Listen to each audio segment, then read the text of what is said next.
Homer decided to go to the bank to withdraw some money, but the bank had a rule that no food could be eaten inside. After taking a bite, he shoved the rest into his pocket. But as soon as he entered the bank, He's got a gun! the sticky candy glued his mouth shut, and the sugar-coated hawthorn got stuck in his pocket, impossible to pull out. That's how Homer got caught. The security guard retrieved the candy from his pocket, and in order to avoid further embarrassment,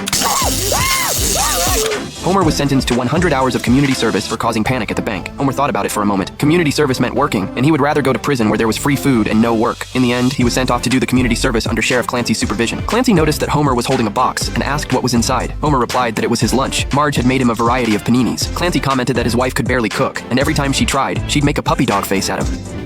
Homer offered to share one of his paninis with Clancy. Clancy started assigning tasks. Berkman was to handle the East Side bushes, the clown and others would deal with the homeless, and Homer was tasked with sitting by the table and sharing a meal with him. They ended up having a long conversation, from food culture to underwear sizes. The two agreed to meet for breakfast the next day. Homer never imagined he'd be eating breakfast with a police officer. Clancy expressed that the environment was great, especially the chef.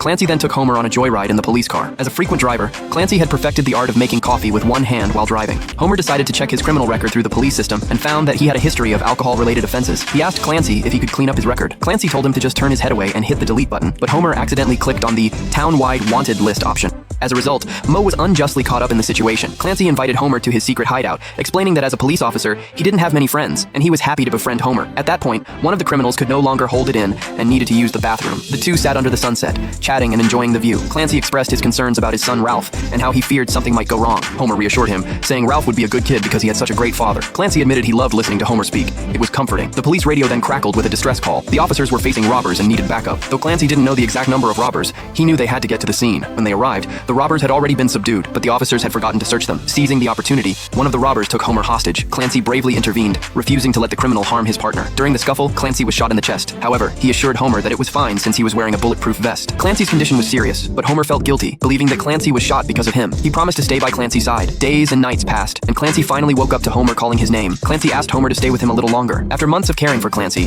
Homer secretly slipped away to a bar for a drink, only to be caught by Clancy, who was still recovering. Homer explained that being friends didn't mean they had to be together every day. Clancy, however, insisted that Homer had broken his rule and must be taken away, and so the two parted ways. Homer, no matter what he saw on TV, always felt like he was seeing Clancy. The police eventually found Homer and asked him about Clancy's whereabouts. Homer decided to go alone to look for Clancy. He brought Clancy some fried chicken, but they ran into a gang smuggling operation. Clancy had planned to intervene but was caught by the gang members instead. Homer encouraged Clancy, telling him that they would find a way out of it. Clancy secretly changed the music, and when the gang boss tried to change the CD after realizing it was playing love songs, Clancy seized the opportunity to subdue him. With their teamwork, the gang leader was captured. Clancy and Homer had reconciled. Meanwhile, Bart couldn't believe he was going to attend a birthday party for a kid he didn't even know. Marge assured him that he knew Dylan. Bart replied that he didn't even know if Dylan was a boy or a girl. Of course you do. Dylan's a... It tells me nothing.